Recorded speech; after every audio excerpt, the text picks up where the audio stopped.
अब सुन लो बहुत हुआ, ठीक है। हमने एलिमेंट्स ऑफ कॉस्ट पढ़े थे, अगर आपको याद हो तो एक बार उसको मैं रिवाइज करा रहा हूं, आप बस देखते चले जाएंगे उसको, ठीक है।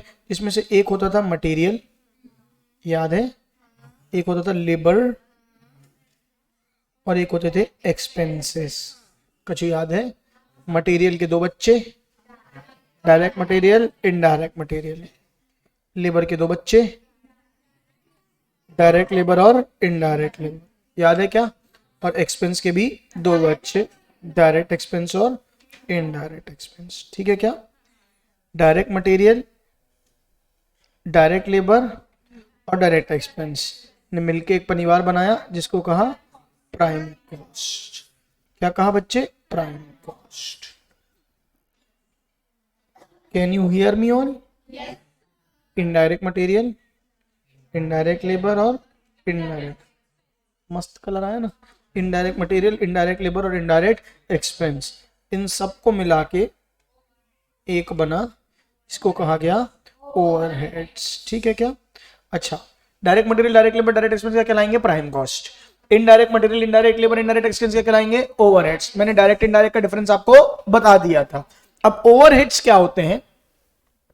जो इनडायरेक्ट, जो डायरेक्टली प्रोडक्ट पे नहीं लगते। अरे यार, वो मटेरियल जो डायरेक्टली प्रोडक्ट पे नहीं लग रहा, वो लेबर जो डायरेक्टली प्रोडक्ट पे नहीं लग रहा, और वो एक्सपेंस जो डायरेक्टली प्रोडक्ट में, मतलब यहां वहां पे लग रहे हैं, अदर देन मेन प्रोडक्ट। बात समझ में? जैसे मशीन में लगने वाली ग्रीस का एग्जांपल हमने लिया था।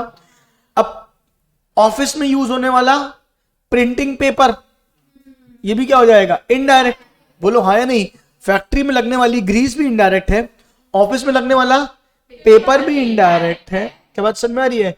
शोरूम में अगर कोई एक प्रोडक्ट यूज हो रहा है, कोई पैकेट पॉलिथीन यूज हो रही है, तो वो भी क्या है? इनडायरेक्ट है। हाँ, नहीं आ रही? क्या आ रही बात समझ में? या कुछ रिबन है, कोई भी चीज है, बात समझ में आ रही है? तो जो indirect overheads, indirect material, indirect labour, indirect expense तो है, पर ये भी अलग अलग जगहों पे लगते हैं, बहुत वास्ट हो जाएंगे ये, तो इनको भी इनके एरिया वाइज बांटा गया। मतलब कि जो फैक्ट्री में indirect material, indirect labour, indirect expense लग रहा है, उसको बोला गया प्रोडक्शन ओवरहेड्स। क्या बोला गया? Production overheads. जो ऑफिस में इनडायरेक्ट मटेरियल, अब जैसे मान के चलो कोई एक बंदा है जो फैक्ट्री में क्लीनिंग करता है, साफ सफाई करता है, क्या बात समझ में आ रही है? वो क्या हो जाएगा? इनडायरेक्ट लेबर प्रोडक्शन का। बोलो हाँ या नहीं? अब ऑफिस में झाड़ू लगाने वाला, क्लीनिंग करने वाला दूसरा होगा, क्योंकि हो सकता है फैक्ट्री में बहुत रिगरस क्लीनिंग की जरूरत हो, वहां पे कुछ दूसरे धुलाई उलाई होती हो पूरे टाइम, के बात समझ में आ रही है? लेकिन ऑफिस में एक आंटी होंगी जो झाड़ू पोछा लगा के चली जाती होंगी, बात समझ में आ रही है? अलग होगा, शोरूम के लिए अलग होगा, हाँ कि नहीं? तो तीनों इनडायरेक्ट लेबर है। अकाउंटेंट है, वो भी इनडायरेक्ट लेबर है, क्योंकि वो थोड़ी पर प्रोडक्ट चार्ज कर रहा है, वो तो पर एंट्री थोड़ी चार्ज कर रहा है, वो तो बैठ के काम कर रहा है, महीने की सैलरी उठा रहा है, वो भी क्या? इनडायरेक्ट लेबर है। पर अकाउंटेंट इनडायरेक्ट लेबर कहां का हो जाएगा? ऑफिस का। लेकिन माल ढोने वाला जो इनडायरेक्ट लेबर है वो कहां का हो जाएगा? फैक्ट्री का। सेल्समैन जो बेच रहा है प्रोडक्ट, वो भी इनडायरेक्ट लेबर हो जाएगा, और वो कहां का हो जाएगा? शोरूम का। हाँ या नहीं बताओ? तो ओवरहेड्स को भी प्रोडक्शन ओवरहेड्स, एडमिन ओवरहेड्स और सेलिंग एंड डिस्ट्रीब्यूशन ओवरहेड्स में बांटा गया। नहीं आया कि आया फटाफट? ड्राइवर है जो गाड़ियां चला के सामान को पहुंचा के आता है, क्या बात समझ, डिलीवरी देने जाता है, तो ये भी क्या? इनडायरेक्ट लेबर है, लेकिन कहां का है? सेलिंग एंड डिस्ट्रीब्यूशन का। Distribution to be specific. हाँ या नहीं फटाफट बोलो? तो direct material, direct labour, direct expense मिला के क्या कहलाते हैं? Prime cost. क्या कहलाते हैं? Prime cost. Indirect material, indirect labour, indirect expense मिला के क्या कहलाते हैं? ओवरहेड्स। और ओवरहेड्स भी कहां के होते हैं? Production, admin and selling and distribution. Did you get it और नॉट? फटाफट बोलो। तो production overheads, admin overheads, selling overheads, distribution overheads, इन्हें अलग अलग लिखा है, मैंने एक साथ लिख दिया था, एक ही बात है। हाँ या ना फटाफट बोलो? नहीं आया कि आया? अब एक एक करके अपन एक एक के बारे में पढ़ेंगे। जैसे सबसे पहले हम डायरेक्ट मटेरियल में मटेरियल के बारे में पढ़ेंगे। किसके बारे में पढ़ेंगे बेटा? Material cost. What is material cost? जो प्रोडक्ट बनाने में रॉ मटेरियल की तरह यूज होती है वो डायरेक्ट मटेरियल होती है, और इनडायरेक्ट जो डायरेक्टली प्रोडक्ट में नहीं होती पर मटेरियल नेचर की है वो क्या हो जाएगा? Indirect material. क्लियर है क्या? Procedure of estimation of material cost. Procedure for estimation यानी कि हमको एस्टिमेट लगाना है। अगर मान के चलो हमें ये रिमोट बनाना है, क्या बनाना है? ये रिमोट। तो हमें एस्टिमेट करना है कि एक रिमोट में कितना रॉ मटेरियल लगेगा। बनाने से पहले एक बनता है ना एस्टिमेशन। क्या बात समझ में आ रही है? ठीक है, तो सबसे पहले क्या करेंगे, break up the final product into simple part so that their areas and volumes can be calculated. For example मैं तुमको बोलूं, चलो एक काम करते हैं, अपन फिजिकली देखते हैं, अपन को ये डस्टर बनाना है। क्या बनाना है बेटा? डस्टर। सबसे पहले क्या करेंगे, we will break this duster into various parts. क्या बात समझ में आ रही है? ठीक है क्या? तो हम इसको क्या करेंगे, अलग अलग सिंपल पार्ट्स में इसको बांटेंगे। अब सबका क्या निकालेंगे, एरिया और वॉल्यूम, हाँ या नहीं, कि इसका सेंटीमीटर मीटर नापेंगे नापेंगे, इसका एरिया निकालेंगे और इसका क्या निकालेंगे, वॉल्यूम, वेट रेट सब कैलकुलेट करेंगे, बोलो हाँ या नहीं। फिर इसका निकालेंगे एरिया वगैरह, बोलो हाँ या नहीं। फिर इसमें देखेंगे इसमें प्लास्टिक लगेगी, ये स्पॉन्ज लगेगा, बोलो हाँ नहीं। प्लास्टिक कौन सी क्वालिटी की लगेगी, पहले ये आइडेंटिफाई करेंगे। क्या बात समझ में आ रही है? ताकि ये जुड़ने पे ये हल्का ना लगे, पता पड़ा ये हैवी और ये हल्का हो जाए तो मजा नहीं आएगी ना। तो कौन से क्वालिटी की प्लास्टिक लगेगी वो। फिर वॉल्यूम के हिसाब से हम क्या करेंगे, डिसाइड करेंगे कि हमें कितना प्लास्टिक लगने वाला है और कितना स्पॉन्ज लगने वाला है, हाँ या नहीं, फटाफट बोलो। तो ही बोला, सबसे पहले क्या बोला, break up the final product into simple parts so that their areas and volumes can be calculated easily. Neglect the small fillets and rounded corners but take into consideration scrap involved. Suitable approximation whenever necessary may be adopted. क्या बात समझ में आ रही है? अब एक sheet आई है बड़ी, उसमें कितने ऐसे बनेंगे, तो कुछ जितने कॉर्नर ऑर्नर छूटेंगे उनका ध्यान मत रखना, लेकिन स्क्रैप कितना निकलेगा उसका ध्यान आपको रखना पड़ेगा। कि हो सकता है कि ये बॉक्स के फॉर्म में आता हो, नीचे की प्लास्टिक यहां से कटेगी, ये हॉलो है अंदर से, दिख रहा है क्या? तो ये प्लास्टिक कटेगी, निकलेगी और ये सब क्या हो जाएगा, स्क्रैप। जब 1 लाख ऐसे पीस बिकेंगे, 1 लाख अगर ऐसे पीस बनेंगे, तो सबकी अंदर की प्लास्टिक जब निकलेगी तो मिलके अच्छी खासी प्लास्टिक हो जाएगी ना बेटा, स्क्रैप हो जाएगी। जैसे लकड़ी का तुम काम कभी करते हो, देखते होगे, तो उन लोग जब फर्नीचर काम करते तो आखिरी में वो पूरा इतना सारा बरूदा बचता है ना बेटा, जितना बड़ा प्रोजेक्ट उतना बड़ा स्क्रैप। नहीं आ रहा है, क्या आ रहा है? तो स्क्रैप का ध्यान रखना, ठीक है क्या? जहां जहां जरूरत पड़े तो अप्रोक्सीमेशन कर लेना। By applying the formula of mensuration calculate areas and volume of each part. In order to determine the volume of the product, add the volume of all the parts and calculate in about 3, मतलब हर part का volume करके सबको क्या कर दो, plus. In order to calculate the weight of the material constituting the product, multiply the product volume by the density of the material of which the product is made. कुल मिला के density को multiply करोगे तो क्या आ जाएगी, volume. Density से volume को मल्टीप्लाई करोगे तो क्या आ जाएगी, वेट। तुमको साइंस के अंदर घुसने की जरूरत नहीं कि भैया डेंसिटी से वॉल्यूम मल्टीप्लाई किया तो वेट कैसे आया, तो मैं लेने देना नहीं है, नहीं आया है ना, तुमसे वो सब नहीं पूछेंगे। लाइसली determine the material cost by multiplying the cost per unit weight to the weight of material. अरे कुल मिला के कितना मटेरियल लग रहा है उसको मल्टीप्लाई करना कॉस्ट पर यूनिट से, ओवरऑल तुम मटेरियल कॉस्ट के कर लेना, निकाल लेना, हाँ या ना, फटाफट बोलो। नहीं आया? सबसे पहले डिवाइड द इनटू पार्ट्स, फिर हर एक की क्या करने वालो, एरिया वॉल्यूम निकालो, सबको प्लस कर दो, टोटल एरिया वॉल्यूम निकाल लो, उसको डेंसिटी से मल्टीप्लाई कर दो तो वेट आ जाएगा, और फिर वेट से क्या कर लो, तक कॉस्ट निकाल के ओवरऑल कॉस्ट निकाल लो, हाँ या नहीं, फटाफट बोलो। नहीं आया? क्या आया? अब एस्पेक्ट्स ऑफ मटेरियल कंट्रोल, हमको मटेरियल क्या करना है, एक मटेरियल कंट्रोल एक कॉन्सेप्ट होता है। क्या होता है एक मटेरियल कंट्रोल? मटेरियल कंट्रोल क्या होता है, क्या होता है, एक पूरा प्रोसेस बनाया गया है। क्या बनाया गया? एक पूरा प्रोसेस, जिससे क्या हो, एक तो टाइमली सबके पास माल पहुंचे, डिले ना हो, दूसरी चीज क्या है, वेस्टेज कम से कम हो। मतलब एक पूरा प्रोसेस की कैसे माल आने से लेके कैसे माल फिनिश प्रोडक्ट तक बनेगा, वो पूरा एक मटेरियल कंट्रोल प्रोसेस है। एक तो उससे बेटर चीज क्या होती है, अकाउंटिंग एस्पेक्ट होता है। एक तो उसका क्या होता है कि अकाउंट फॉर कर पाते हैं हम, सारे खर्चे हमारे रिकॉर्ड हो पाते हैं और सही कॉस्ट निकल पाती है। दूसरा क्या होता है, ऑपरेशनल एस्पेक्ट, ताकि अब मान के चलो मटेरियल है ही नहीं, रॉ मटेरियल, जैसे मान के चलो मैं फैक्ट्री हूं, मैं कौन हूं बेटा, फैक्ट्री, वो क्या है, गोदाम। अब मुझे लग रहा है गोदाम में माल पड़ा हुआ है, और गोदाम वाले को लग रहा है फैक्ट्री में माल पड़ा हुआ है, अभी मंगाने की जरूरत नहीं है। मैंने माल मंगाया, उसने बोला है ही नहीं, रुका मंगा के देते हैं। अब मंगाने में लगेंगे 4 दिन, 4 दिन तक लेबर खाली बैठी रहेगी, भगा तो दोगे नहीं। अब 4 दिन तक मटेरियल स्टॉक आउट करना अगर लेबर खाली, तो ये अपने आप में क्या है बेटा, एक लॉस है। क्या है बेटा, एक लॉस। कॉस्ट अलग होता है, लॉस अलग होता है। कॉस्ट इज खर्चा जो प्रोडक्ट में लगेगा, लॉस इज नुकसान जिसका कोई फायदा नहीं हुआ। तो ये क्या है बेटा, लॉस। तो आप एक ऐसा प्रोसेस बनाओ जिससे क्या हो, कभी भी आपके ऑपरेशनल प्रोसेस स्मूथ हो जाए। क्या हो जाए, ऑपरेशनल प्रोसेस स्मूथ। तो मटेरियल कंट्रोल का पूरा एक प्रोसेस बनाया गया। मटेरियल कंट्रोल क्या बनाया बेटा, एक पूरा प्रोसेस जिसमें अकाउंटिंग एस्पेक्ट है। एक तो अकाउंट्स में सारी चीजें सही से रिकॉर्ड हो पाती है, दूसरा क्या फायदा होता है उसका, ऑपरेशनल एस्पेक्ट होता है। बोलो हाँ या नहीं। नहीं आया कि आया, बस बस बस, नहीं समझे कि समझ गए। दूसरा क्या होता है, मटेरियल कॉस्ट कंट्रोल करना क्यों है, इसके ऑब्जेक्टिव्स। 2 मिनट रुक जाना। एसेंशियल्स ऑफ मटेरियल कंट्रोल इतना ही दिया है। तो पहले मैं तुमको, इन लोगों ने क्या किया, एसेंशियल बता दिए, ऑब्जेक्टिव बता दिए, है ना, एसेंशियल्स बता दिए, लेकिन ये बताया नहीं कि मटेरियल कंट्रोल होता कैसे है। क्या बात समझ में? तो का मजा ही नहीं आएगा समझने में तुमको, तो मैं तुमको थोड़ा सा बाहर का बताता हूँ। होता क्या है, मैंने ये मतलब हम ऑडिट करते थे तो अमूल कंपनी का हमने ऑडिट किया हुआ है।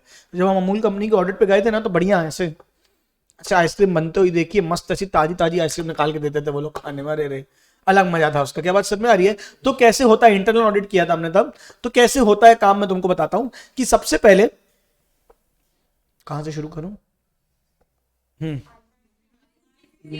ऐसा नहीं, सबसे पहले एक चीज बनती है बॉम्ब।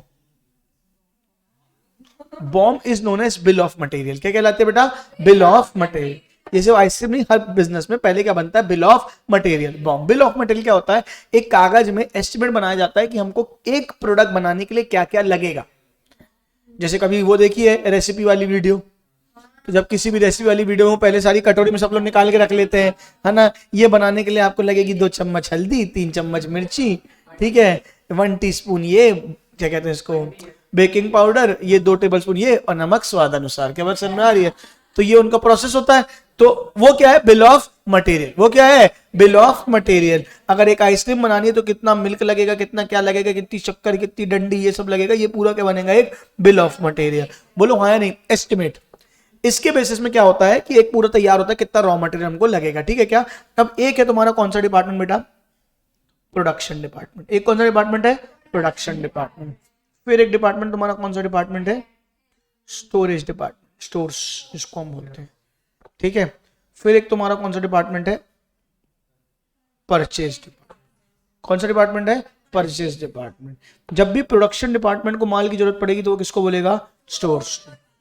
स्टोर्स के पास अपने सिस्टम्स होते हैं, अपने सिस्टम्स अपन पढ़ेंगे इसको आगे एक चैप्टर में। स्टोर्स के पास कैसे सिस्टम होते हैं कि भैया अब जैसे फॉर एग्जांपल, जैसे तुम्हारे घर में भी होता है, शक्कर है फॉर एग्जांपल तुम्हारे घर में शक्कर का डब्बा है जिसमें 10 किलो शक्कर आती है। कितनी आती है? तो मम्मी कब मंगाती है शक्कर?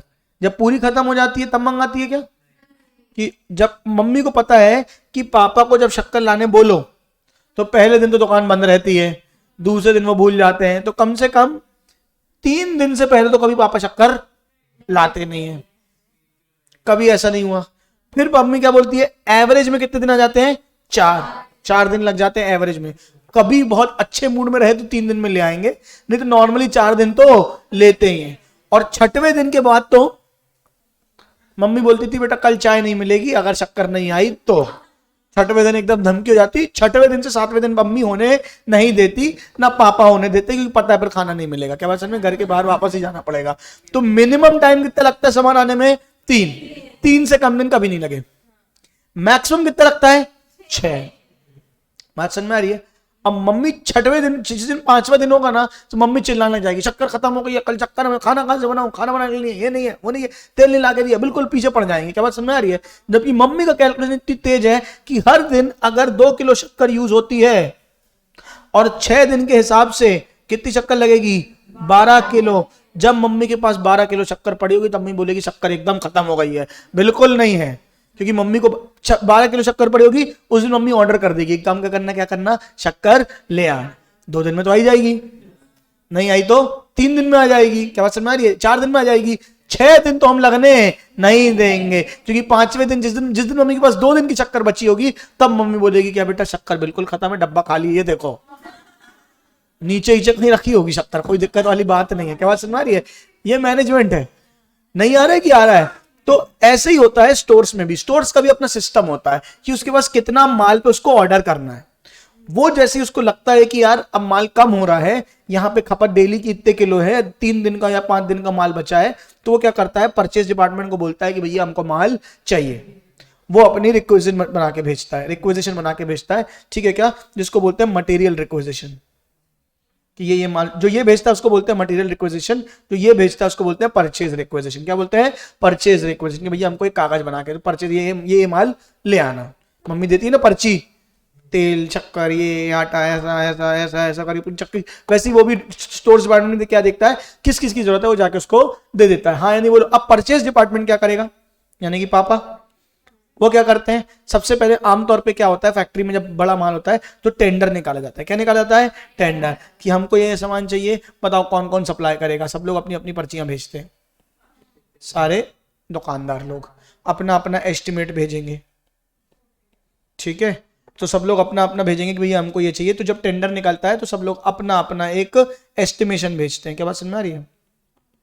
टेंडर भरते हैं, जो अपन बोलते हैं टेंडर निकला है, टेंडर निकला है। सब लोग अपना अपना क्या भरते हैं? एस्टिमेट भरते हैं। फिर वो सारे एस्टिमेट को देखता है, सबकी क्वालिटी चेक करता है, सबके रेट चेक करता है। जो कम रेट पे अच्छी क्वालिटी दे रहा होता है उसको क्या करता है? सेलेक्ट करता है। उसको क्या करता है? सेलेक्ट करता है। सेलेक्ट करने के बाद इसको क्या मिलता है? Purchase order. इसको क्या मिलता है? Purchase order. परचेज ऑर्डर के बाद ये माल क्या करता है? डिलीवर करता है।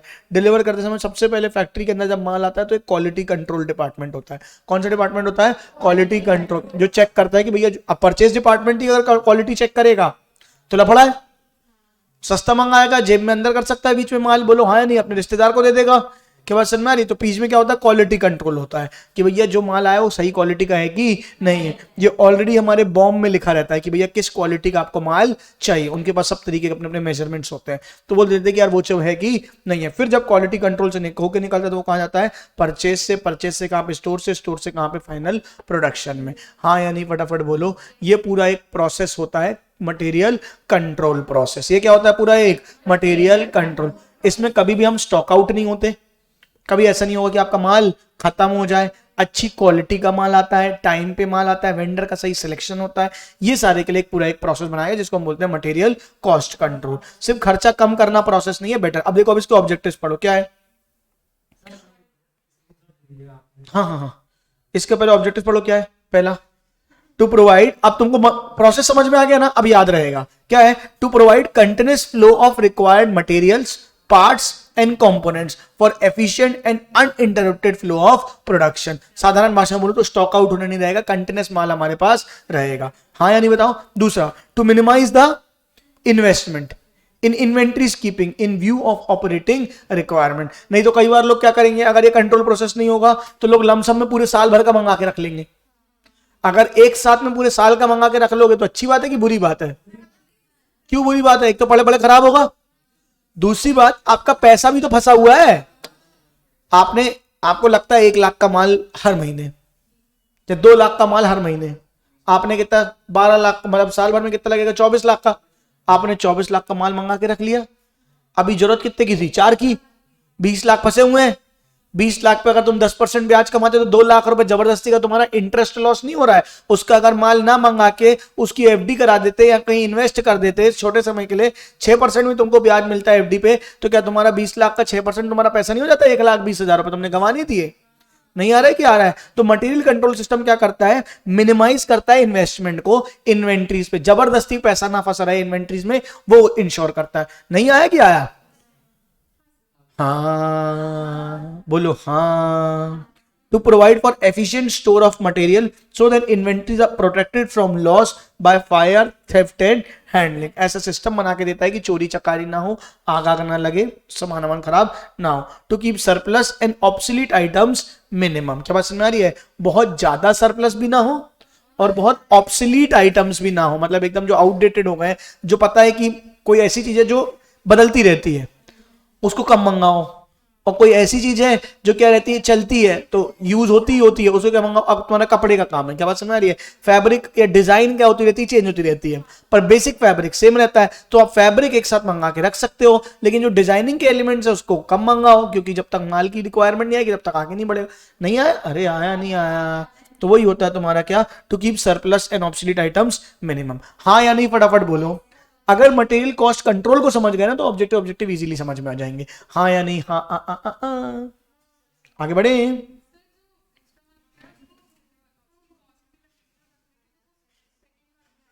हाँ। तीसरा क्या है?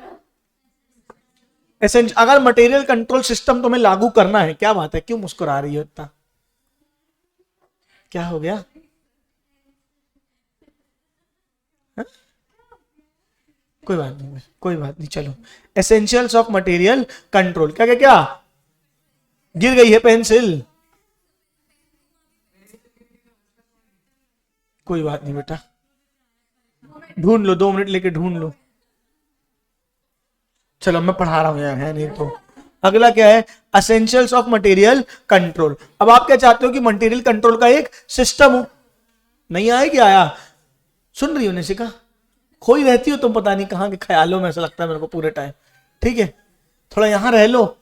ठीक है, तो एसेंशियल्स ऑफ मटेरियल कंट्रोल क्या होता है कि आप मटेरियल कंट्रोल सिस्टम अगर आपको लागू करना है तो क्या क्या आपके पास होना चाहिए। सबसे पहले there should be proper cooperation and coordination among the departments involve in purchasing, receiving, inspecting, storage, sales. सारे डिपार्टमेंट का आपस में कोऑर्डिनेशन, करेक्शन होना चाहिए और उसका एक अच्छा प्रोसेस होना चाहिए। पता पड़ा प्रोडक्शन डिपार्टमेंट गुस्सा है स्टोर डिपार्टमेंट से, या स्टोर डिपार्टमेंट के गुस्सा है किससे, परचेज डिपार्टमेंट से। स्टोर डिपार्टमेंट भेज तो दिया, परचेज डिपार्टमेंट बोलता जा नहीं मंगाऊंगा, क्या कर लेगा, है ना। अगर ऐसा होगा तो गड़बड़ है। प्रॉपर कोऑर्डिनेशन जरूरी है, हाँ या नहीं।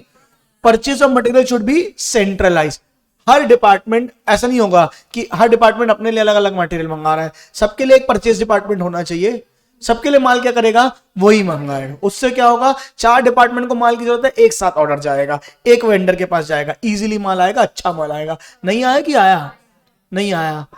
फिर क्या है, there should be proper scheduling of materials. A good method of classification and coordination of material should be followed. Material को भी आपको अलग अलग रूप में क्या करना पड़ेगा, क्लासिफाई करना पड़ेगा। कौन सा है जो स्लो मूविंग है, कौन सा है जो फास्ट मूविंग है कि जल्दी जल्दी यूज होने वाला है, क्या बात समझ में आ रही है। दूसरा, कौन सा है जो पेरिशेबल है, कौन सा है जो लॉन्ग लास्टिंग है। ये सारी चीजें आपको अलग अलग क्लासिफाई करनी पड़ेगी। There should be proper inspection of material when they are collect by the receiving department, मतलब क्वालिटी कंट्रोल होना चाहिए। स्टैंडर्ड फॉर्म्स ऑफ रिक्वेजिशन होने चाहिए। ऑर्डर इशू, मतलब जो रिक्वेजिशन क्या होता है, एक फॉर्मेट होता है, एक कागज। ऐसा नहीं होगा हर डिपार्टमेंट पर्ची में लिख के दे रहा, फिर उसको राइटिंग ही समझ नहीं आ रही, है ना। बोला था 50 किलो, लिख सुन पढ़ दिया 500 किलो के बाद समय लिखा था मटेरियल एक्स, आ गया मटेरियल वाई। ऐसा नहीं होना चाहिए। और एक फैक्ट्री में तो हजारों प्रकार के मटेरियल होते हैं, तो उनके पास सिस्टम होता है, एक फॉर्मेट होता है जिसमें आइटम का, हर आइटम का एक कोड होता है, समझ रहे हो।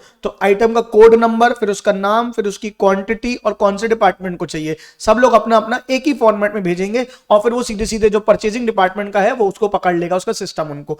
हाँ या नहीं बोलो। There should be proper inspection. Standard forms होने चाहिए। The storage of material should be well planned. A good method of issuing materials होना चाहिए। परपेचुअल इन्वेंट्री सिस्टम, इसको 2 मिनट मार्क कर लो, परपेचुअल इन्वेंट्री सिस्टम को। ठीक है। A system of internal check होना चाहिए कि हर बार क्या हो, ट्रांजैक्शंस को चेक किया जाए, कहीं ज्यादा माल तो नहीं मंगा लिया, कम माल तो नहीं मंगा लिया वो।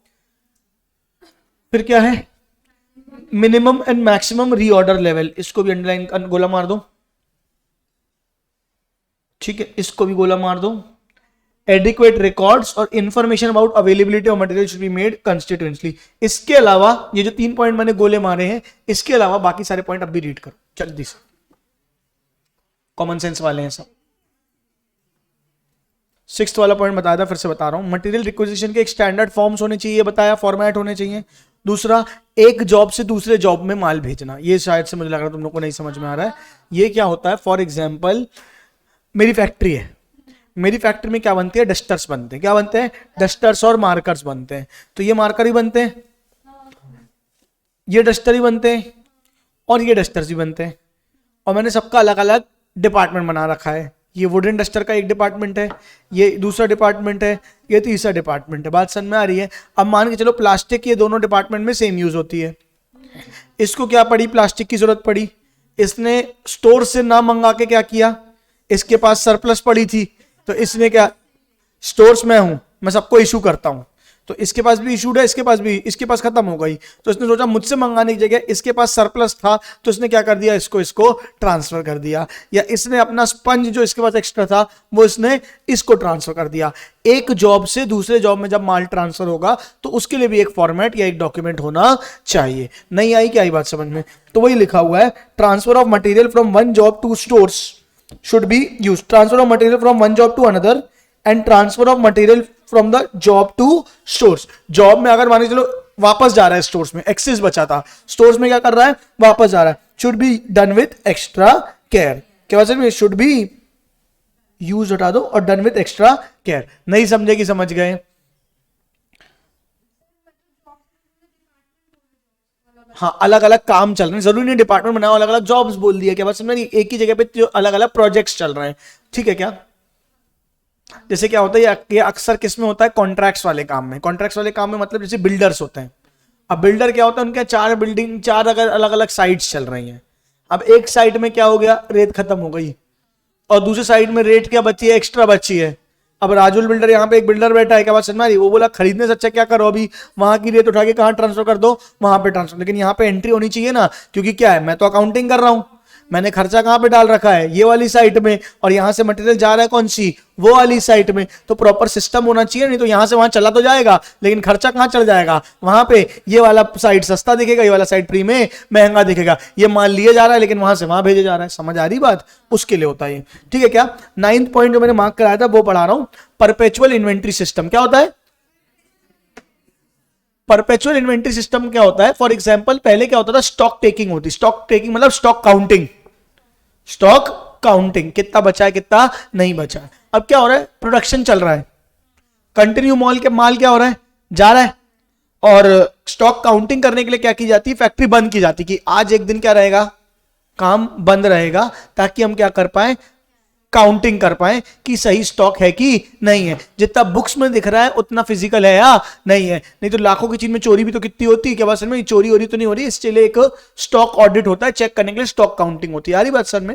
तो अब लेकिन जब स्टॉक काउंटिंग के लिए बिजनेस को बंद करते हैं तो नुकसान होता है, तो इसीलिए एक सिस्टम बनाया गया, परपेचुअल इन्वेंट्री सिस्टम। क्या बनाया गया, परपेचुअल इन्वेंट्री सिस्टम, जिसको बोलते हैं कंटिन्यूअस स्टॉक टेकिंग। क्या बोलते हैं, कंटिन्यूअस स्टॉक टेकिंग। मैं इसको पढ़ाने के लिए हमेशा बोलता हूं पल पल का हिसाब। क्या बोलता हूं, क्या बोलता हूं, परपेचुअल यानी पल पल का हिसाब। कि आपको एक, जैसे फॉर एग्जांपल कैसा होता है, इसमें अलग अलग मेथड्स होते हैं। एक मेथड होता है बिन कार्ड सिस्टम। क्या होता है, बिन कार्ड। बिन कार्ड सिस्टम क्या होता है, जैसे एक डब्बा है, उसमें सामान रखा है, तो डब्बा का मतलब, डब्बे को इंग्लिश में क्या बोलते हैं, बिन। हाँ, बिन के ऊपर क्या लगा देते हैं, कार्ड लगा देते हैं। अब उसके अंदर कितना है, 10 किलो आटा है। कितना आटा है, 10 किलो। तो उसके डब्बे के ऊपर लिख देंगे 10 kgs ऑफ, उसके आगे एक कागज लगा होगा, उसमें लिखा होगा आटा 10 kgs। अब जब भी इसमें से 2 kg निकाला जाएगा तो कितना करेगा, -2 kg, तो कितना हो जाएगा, 8 kgs।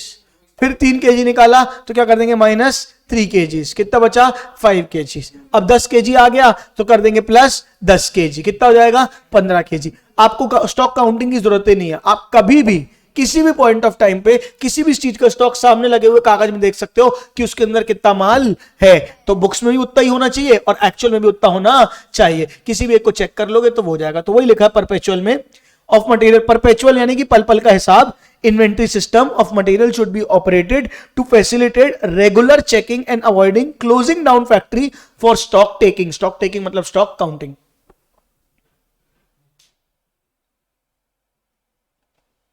नहीं आया, क्या आया?